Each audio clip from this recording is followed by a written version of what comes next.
Major সাদিককে নিয়ে আপনারা প্রশ্ন করেছেন, আমাদের নজরে এসছে, যদিও বিষয়টি তদন্তাধীন। নির্বাচনের পর নতুন সরকার দায়িত্ব নেওয়ার পর থেকেই শুরু হয়েছে একের পর এক চক্রান্ত। সব প্রচেষ্টা ব্যর্থ হলে এবার শেষ অস্ত্রের মতো আঘাত হানতে চায় পরাজিত শক্তি। ঢাকা দখলের পরিকল্পনায় নামছে আওয়ামী লীগ।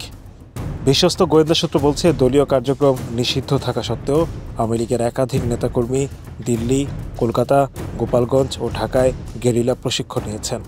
তাদের একমাত্র উদ্দেশ্য রাজধানীতে বড় ধরনের অরাজক পরিস্থিতি সৃষ্টি করা। আর সাবেক প্রধানমন্ত্রী শেখ হাসিনার সবুজ সংকেত পেলে একযোগে ঢাকা দখল। ৮ জুলাই ঢাকার একটি কনভেনশন সেন্টারে গোপনে প্রশিক্ষণ দেওয়া হয় প্রায় 400 জনকে। তাদের স্লোগান ছিল সরকার বিরোধী, পরিকল্পনাটা ছিল স্পষ্ট, ঢাকা দখলের মহড়া চলছে। 13 জুলাই গোপন তথ্যের ভিত্তিতে অভিযান চালায় আইন শৃঙ্খলা বাহিনী। গ্রেফতার করা হয় 2 জনকে, সোহেল রানা ও শামীমা নাসরিন শম্পা। চমকে ওঠার মতো তথ্য, এই প্রশিক্ষণ প্রাপ্তদের অনেকে অবসরে যাওয়া সরকারি কর্মকর্তা, আছেন নিষিদ্ধ ছাত্রলীগের নেতারাও। তালিকাভুক্ত দেশের হাজার হাজার কর্মী এই মুহূর্তে দেশে ও বিদেশে প্রশিক্ষণে ব্যস্ত।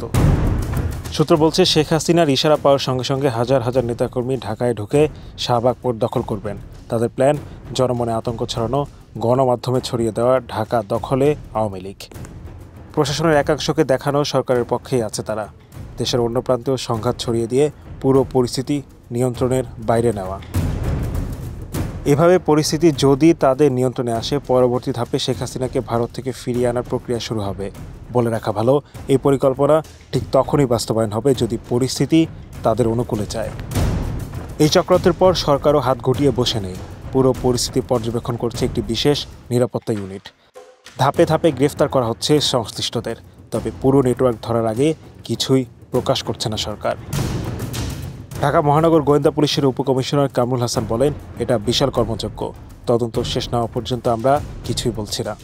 এদিকে স্বরাষ্ট্র উপদেষ্টা লেফটেন্যান্ট জেনারেল অবসরপ্রাপ্ত মোহাম্মদ জাহাঙ্গীর আলম চৌধুরী বলেছেন, দেশে কোনো নাশকতার আশঙ্কা নেই, সবকিছু নিয়ন্ত্রণে আছে।